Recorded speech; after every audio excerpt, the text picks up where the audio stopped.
শুভ শুভ শুভ দিন বঙ্গবন্ধুর জন্মদিন বঙ্গবন্ধুর জন্মদিন শুভ শুভ শুভ দিন।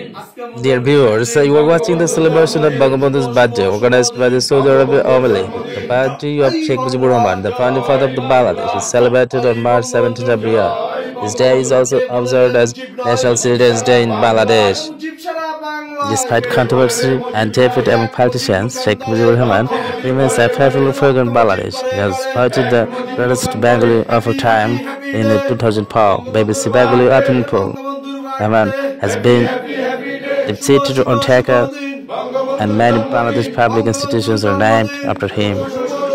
Proud and interested in politics, the latter became an influential figure in the Muslim League, who is pushed for the creation of a sovereign Islamic state from India.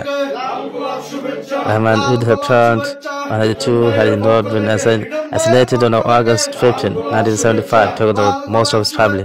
Stars Sheikh Hasina and Sheikh Rehana escaped his massacre as they were abducted at the time. Happy day. Jai Bangla.